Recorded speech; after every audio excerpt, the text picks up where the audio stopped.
Announced at the end of 2023, Spider-Man 4, since renamed Brand New Day, is probably the Marvel Cinematic Universe film that has seen the most twists and turns. Street level, then multiversal, then back to street level, connected to the Sonyverse, then finally not at all, direct sequel to Doomsday or prequel.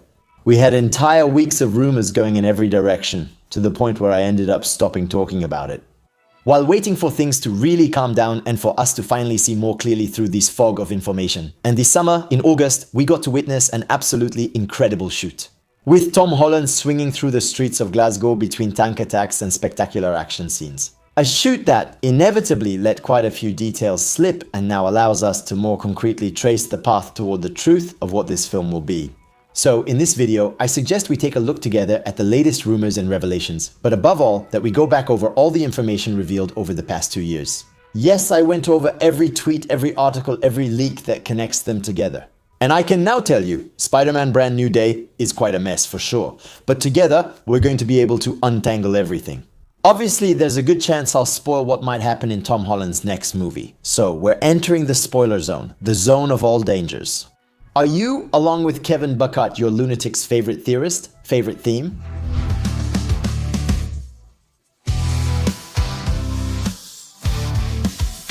Spider-Man Star Wars. Okay, before we get into the latest news, we're really going to take the time to go back to the beginning, to the project and the very first information we had, to move forward little by little, up to today, to connect everything and finally have a coherent vision of the project. Spider-Man No Way Home remains to this day the biggest Marvel success since Avengers Endgame, with nearly $2 billion at the box office. To give you an idea, over the last 5 years, the only other film to have surpassed $1 billion is Deadpool and Wolverine.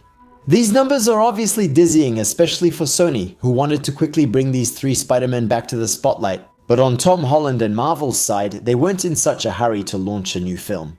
Because despite the $4 billion earned by Tom Holland's trilogy, these films have often been criticized by fans. Many blame Jon Watts, the director, for a lack of ambition, vision, and especially for a tone that's too far from the essence.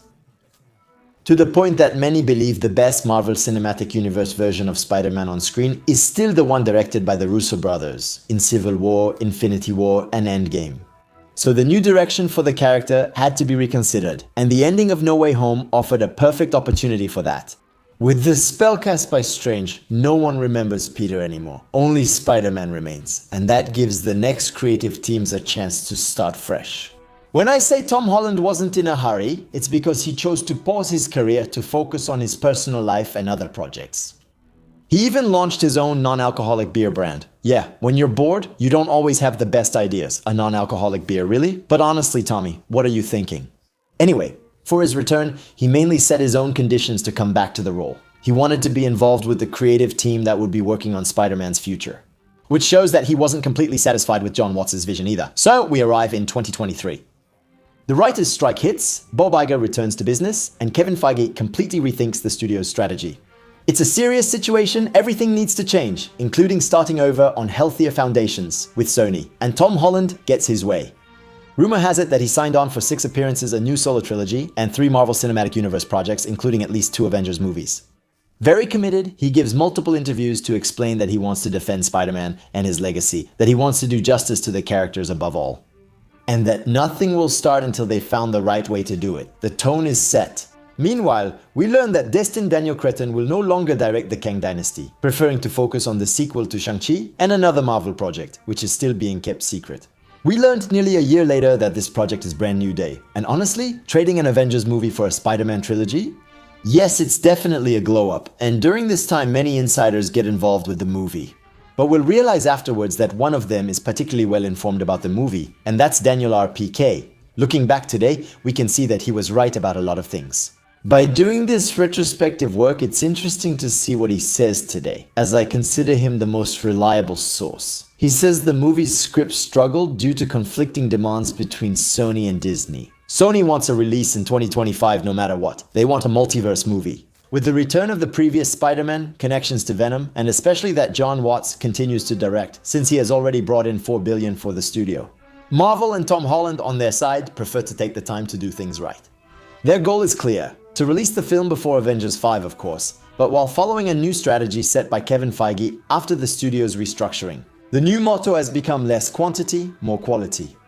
As a result, Spider-Man Brand New Day was supposed to return to street level, to its roots, and to build up the hype. Disney deliberately leaked information, according to Daniel R.P.K.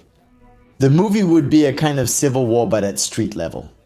With Vincent D'Onofrio's Kingpin in talks to join the cast and several important Marvel Cinematic Universe characters present. A standoff that will push back the filming of the movie by several weeks, or even up to a whole year. Originally scheduled for September 2024, it only started in August 2025. This massive delay had a huge impact on everything else.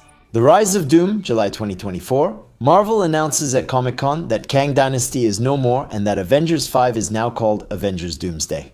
But most importantly, that Robert Downey Jr. will play Doctor Doom and that this casting will play a central role in the plot.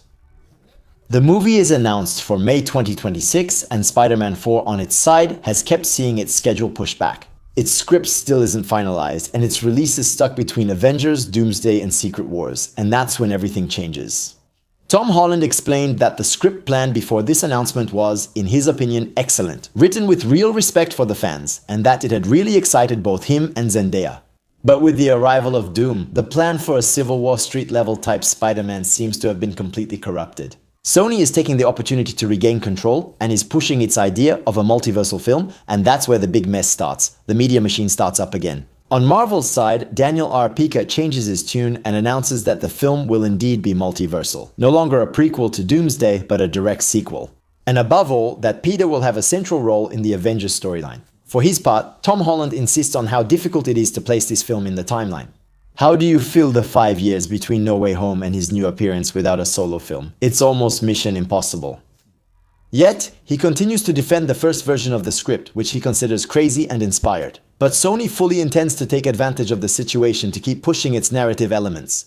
Because while Marvel seems to be feeding Daniel Arpeca, Sony, on its side, relies on a major insider. One of my favorites, Alex Perez, from the Cosmic Circus. He's the one who reveals the film's working title, Blue Oasis, an obvious reference to Spider-Man Blue, the comic that tells the tragic love story between Peter and Gwen. This seems to imply that a Gwen Stacy could appear in the film, especially since Sony owns the rights to Spider-Gwen. He also says that yes, Tobey will probably be part of the film, but that's all. In October, Alex Perez also announces that the film should introduce several symbiotes, information revealed a few weeks before the release of Venom 3. Obviously, it's a move by Sony to push people to go see their latest flop. But after the crushing failure of this last film, Sony finally gives in, even before the release of the horrible Kraven the Hunter. They officially announced the abandonment of the Sony Spider-Man universe. And it's almost at the same time that we learn the script for Spider-Man 4 is finally being completely rewritten. And that Amy Pascal's production company finally submits its production note to Entertainment Weekly, the magazine that lists all Hollywood productions. Inside, there are several things. First, the first two confirmed cast members are Tom Holland and Zendaya, but there's also a short pitch that tells us Peter will have to find some unlikely allies. And that the film will feature Andrew Garfield as Spider-Man, Michael Keaton as Vulture, but also Robert Downey Jr. as Doctor Doom. The note ends with the filming dates, from the end of May to the end of October 2025. As well as the name of the film, months before its official announcement, Spider-Man Brand New Day.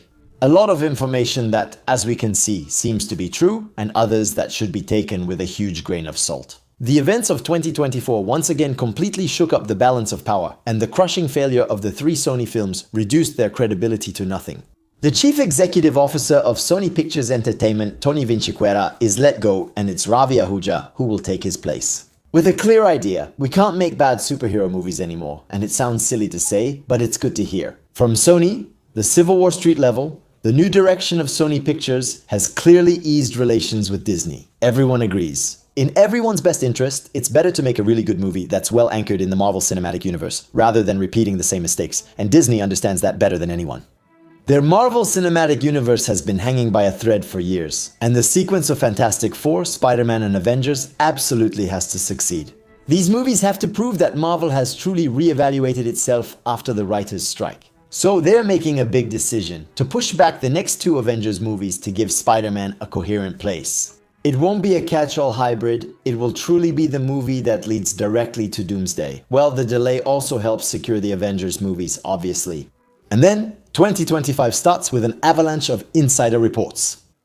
They all contradict each other. Things are going in every direction, and on my end I literally felt like I was writing a video that was contradicted the next day. But thanks to all this information today, we're starting to see things a bit more clearly. Everything indicates that the movie is indeed now heading toward a gang war. A movie described by Daniel RPK as the darkest of the entire saga. He even mentions a vibe close to the Spider-Man cartoon from my childhood, the one that made me love the character. He also points out that the budget will be around $200 million, basically the usual budget. Big Marvel Cinematic Universe movies like Fantastic Four, Deadpool and Wolverine, Multiverse of Madness, or even No Way Home. But the real difference is that Marvel wants to move away from 100% green screen.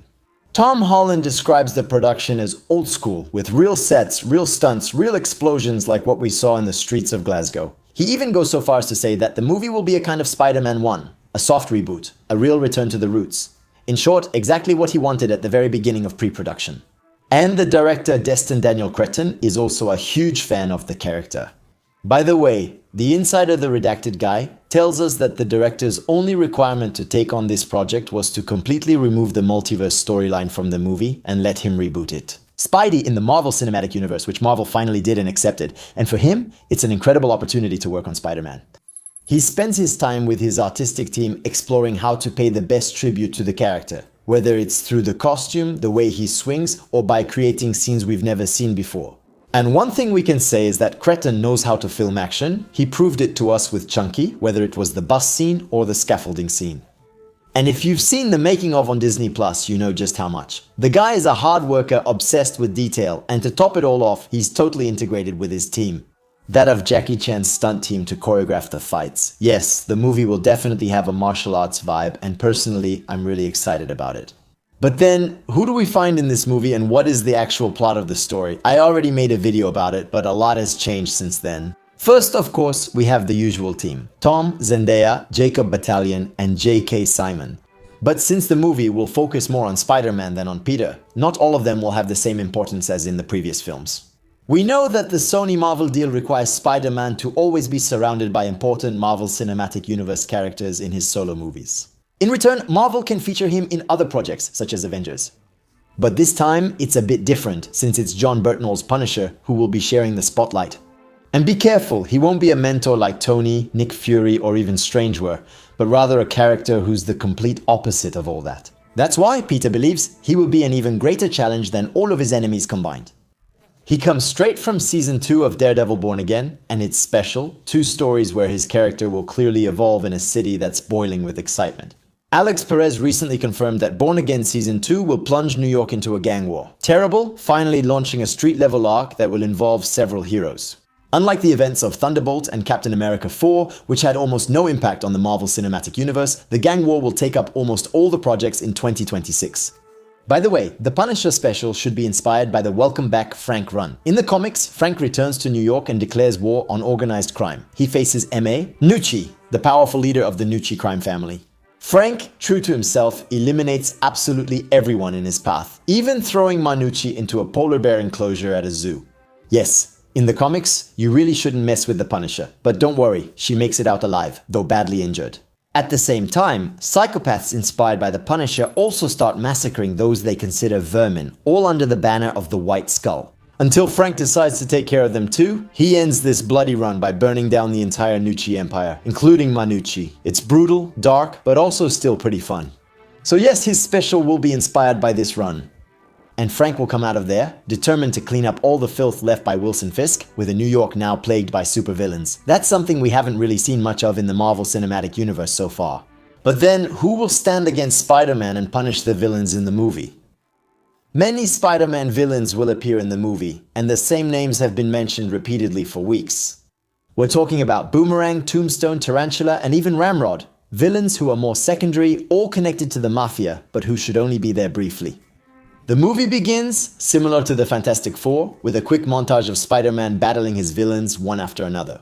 The idea is to show how much Peter has grown during the 4 or 5 years between No Way Home and Brand New Day. Yes, the movie will mark a new beginning. He's now in his 20s and he'll be much more experienced. But beyond that, the movie will also dive into the gang war, with some members even being enhanced. Notably, Michael Mando returns as Scorpion, a major character recently seen in the animated series Your Friendly Neighborhood Spider-Man. And here, he should have a technological suit quite similar to that one. And apparently this could be a villain who sticks around for a while, and we can say that the actor himself is really into it. He shared several stories where he hints that his character could become the next Venom. And actually, it fits, as I was saying, at the beginning of 2025 Sony changed direction. The tensions with Marvel have calmed down, and Jeff Snyder, along with other insiders, have repeated several times that yes, the symbiote will definitely be in the movie. You know, the one we saw in the post-credits of No Way Home? Everything suggests that it will first go to Scorpion before ending up with Peter at the end of the movie. So he appears in the Avengers movies wearing a black suit. Another juicy detail, the Glasgow World newspaper reported seeing a vehicle decorated with Rhino's helmet on set, hinting at a tease. The actor who played Shocker, whom we already saw in Homecoming, hinted that he might come back with a look more faithful to the comics, and a production note also mentions the return of the Vulture. In short, yes, the real Spider-Man villains are finally coming, and Alex Perez confirmed that the Kingpin probably won't be in this movie, but that he will be one of the main antagonists in the rest of the trilogy. Alongside Tombstone, Hammerhead, the Prowler, and even Venom. This once again confirms the presence of Saint-Denis. And obviously, we can't forget to talk about one of the biggest stakes of the movie, the return of Mark Ruffalo as Savage Hulk. Because yes, Spider-Man and the Punisher, who will spend a good part of the movie clashing over how to handle the gangs, will have to face together a Hulk who has returned to his savage state. How and why? We'll talk about it right after, but just know that to survive this fight, the Punisher himself will be enhanced. I used to think the symbiote would be the reason, and it still could be, but now it looks like it'll be War Machine. The real question is how he'll get it, which makes things interesting. As I was saying, the movie is shaping up to be a gigantic mess with villains everywhere, a gang war, Punisher and Hulk standing out, and Spider-Man stuck in the middle. But behind all that, there's a coherence. All of these villains seem to be increasing, and that brings us back to a plot that was left hanging since Falcon and the Winter Soldier, the one about the power broker. We know that Sharon Carter now has access to military technology, that she's selling it, and that she's supposed to reappear in the series as the power broker. So I think the idea is clear. She will be the supplier of weapons and technology to the New York mafias. And maybe by dismantling one of her weapon caches, the Punisher will come across an old War Machine armor, which he'll then customize in his own way. And personally, I can't wait to see that. But despite all that, despite this gallery of villains and these intertwined plots, insiders all agree that none of these characters will be the main villain of the movie. And it's a detail from the Glasgow shoot that changes absolutely everything. The hidden threat. The first rumors about the real villain come from Alex Perez. The film's costume team, who had left some mood boards lying around on Pinterest, was looking for inspiration from Japanese outfits. A female shinobi costume and a male samurai costume. From there, the speculations went in all directions. Many then thought of Viper and Silver Samurai, like in the movie The Wolverine and the Fight of the Immortal, which was also the theory put forward by Alex Perez. Then the rumors shifted to Mr. Negative, since he's one of the first major villains introduced in the Brand New Day run, an Asian mobster. Daniel and Rebecca revealed Marvel wanted an Asian actor aged 30 to 50, placing him in the target range. However, things spiraled during filming. In a scene filmed on the streets of Glasgow, you can see the Punisher driving an armored vehicle decorated with a demon's head. The whole internet went wild, myself included. The real villain would be Martin Lee, also known as Mr. Negative, and his inner demons. Steven Yeun and Stephen Ho Young were even harassed to find out if they would play him. Both of them obviously denied it. Marvel and Sony decided to put an end to the rumors right away. Alex Perez and Daniel RPK were brought in to calm things down. No, Mr. Negative is not in the movie, and none of the villains announced so far is the real antagonist. But then who is? Jeff Snyder had suggested as early as 2024 that it could be the Chameleon, but that doesn't really fit with the information we've gathered. Daniel RPK mentions that Marvel is working on bringing Norman Osborn back, but I really don't believe in him coming back before the reboot. Some people even dared to suggest Doctor Doom. In this case, that's not really related. But let's not forget that his name was mentioned in an official Production Weekly brief. And since Brand New Day is the very last movie before Doomsday, some people saw it as a possible way in. Honestly, I have a hard time seeing how he could be integrated into this plot, but if we stretch it a bit, the movie could be the link between Kang, the multiversal threat we left behind, and the future, that of Doctor Doom. Which could explain why Trammell Tillman quietly joined the cast. With his build and charisma, he would make a credible replacement for Jonathan Majors, even if only as a transition for Kang, which sounds appealing on paper. But when you think about it pragmatically, it doesn't explain the demon head, the gang war, or the Hulk going off the rails. Personally, I think his casting is more related to that of Lisa Colon-Zayas. I'm betting on a subtle introduction of Miles Morales' parents, Rio and Jefferson. Even though Sony currently forbids Marvel from using Miles as Spider-Man. at least until Beyond the Spider-Verse comes out in summer 2027.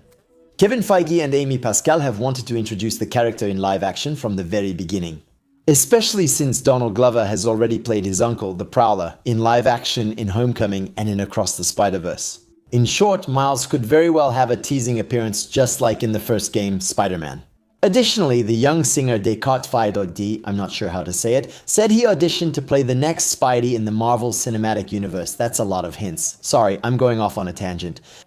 Let's get back to our main villain. If we put all the pieces of the puzzle together, in my opinion, there's a clear path, and that path leads straight to the Hand. For those who watched the Marvel Netflix series, especially Daredevil and the Defenders, you already know about this ancient Japanese ninja organization connected to organized crime in New York. In recent comics, it worships a demonic entity called the Beast. This version of the Hand needs a bloodthirsty leader and a priestess to accompany him in fulfilling the Beast's purpose. The Hand is known for mastering death and resurrecting individuals, which they've done multiple times, especially with Elektra. And a few years ago, Marvel Comics decided to completely transform the Punisher in the comics, mainly for political reasons. His logo had been adopted by Trump supporters in the United States, especially during the storming of Congress, and Marvel wanted to break that image. As a result, Frank Castle became the new leader of the Hand, a ninja serving the Beast. His logo was redesigned and it looks strangely similar to the one we saw on the Glasgow tank. And in this run, Frank uses the Hand to execute the world's greatest warlords and criminals. He sends his ninjas all over the world to bring him the worst murderers so he can execute them. And, as I was telling you in this story, he is accompanied by a priestess. And for several weeks now, several insiders have claimed that in the movie, the Punisher will be accompanied by a mysterious partner. Alex Perez describes this character as dark and enigmatic, with a 17th century shinobi look. And with everything we've talked about, it's starting to make sense. Especially since one of the Beast's powers is to bring out the darkest rage in individuals. This element could be central to the transformation of the Punisher, but also to that of Bruce Banner. Alex Perez also specified that what will make him snap is seeing that the intelligentsia managed to recreate a Hulk, like in the She-Hulk series or with Red Hulk. And there's nothing to say that the Hand isn't behind all of this. In the comics, they even managed to resurrect a Hulk who, once brought back to life, is consumed by limitless rage, and he devastates half of the... In short, a lot of elements point to the Hand as the real hidden threat in the movie, following the events of the Punisher in his special. But I could also be completely wrong. And in that case, who could be the Punisher's secret partner? Some think of Karen, others remember Rachel Colbess, who briefly became the Punisher in the comics. But for now, these are just hypotheses. One thing is certain, if the Hand is behind all this, then the movie's puzzle takes on a whole new dimension. Alright, we've almost covered everything, but if you've been paying attention, you know we're still missing one last little thing. Who does Sadie Sink play? There are so many characters and storylines in this messy movie that we nearly forget Sadie Sink was cast in a new role. So, we've already talked about this in other videos. Some people said she could play in Mary Jane, others mentioned a Mayday Parker from another universe, or why not, a Gwen. Once again, it's all because of the famous working title Blue Oasis. But sometimes the very first bits of information might actually be the right ones. At the end of 2024, Jeff Snyder revealed that Marvel made Sadie their #1 choice to play Jean Grey. 4 months later, the rumor is forgotten and Sadie Sink is officially announced for the cast of Spider-Man 4. Since then, insiders have tried to give us hints, but you can clearly tell they're being held back. It's as if they know more, but can't really say it. And today, I sincerely think that Sadie will play the new Jean Grey in the Marvel Cinematic Universe. We know that the Russo brothers love to introduce new characters who will become central to the future of the Marvel Cinematic Universe. They already did it with Spidey and Black Panther in Civil War. Sure, they're not the ones directing Spider-Man Brand New Day, but they're definitely involved in Marvel's future. Not just for the next 2 Avengers movies, but also to help introduce the X-Men into the new Marvel Cinematic Universe. And in his latest big interview, Kevin Feige confirmed the strategy of betting on young actors, often coming from television, with huge potential. We saw it with the casting of the Fantastic Four, who are betting on Joseph Quinn and Eben Moss-Bachrach in 2 key roles. Here, it works. You notice the characters before the actors. Just like in the first Avengers in the Marvel Cinematic Universe, that's exactly the kind of profile they want to launch the new X-Men. And who better than the talented Sadie Sink to play Jean Grey? She's 23 years old, possibly has a huge career ahead of her, and this role would make her a megastar. I honestly doubt she joined the Marvel Cinematic Universe just for a minor role that ends after Secret Wars. And when she was asked about it in an interview a few months ago, she started blushing, stammering, and gave a little no comment. Very revealing? Yes, I know the character. Yes, it's a good character. It's a good character. It's cool to read about them. Anyway, that's her. But then, why and how to include her in Spider-Man Brand New Day? If we follow the theory that He Who Remains would have reforged the eternal timeline to eliminate all threats to his reign, he could then have changed the destiny of many figures, starting with Doom, who would become Tony Stark, the Fantastic Four, who would have stopped him from traveling into space and becoming fantastic, and the X-Men, without the traumas that would have triggered their mutant genes and united them. Because of this, Eric Lehnsherr never became Magneto. Charles Xavier would have stayed an ordinary teacher, and the X-Men just regular teenagers. What if, in this reality, Jean Grey was just one of Peter's classmates, a teen who either doesn't know about or hides her powers? Alex Perez also specified that everyone will remember Spider-Man, but almost no one will remember Peter. So, buddy, what do you mean, almost? He also added that Sadie would be an ally of Peter, not of Spider-Man. What if Sadie alone knew Peter's secret through her powers and was the one to calm Hulk down? That would be a great way to integrate. Gradually introduce the future X-Men, as Marvel has confirmed the first X-Men movie will follow Secret Wars. This time, they won't repeat the post-Endgame mistake. No messy transition or starting over like Phase 1, they want everything already underway. Bringing in Jean from Brand New Day helps ensure a smooth transition. Well, I wanted to keep it short as usual, but that didn't work out. But at least now you have a clear and overall view of the huge mess that is Spider-Man Brand New Day. If you have questions, ask in the comments and I'll try to answer. If you enjoyed it, please subscribe and give it a boost. See you next week, same day and time for a new video. Until then, stay curious. That's the secret to happiness. Bye.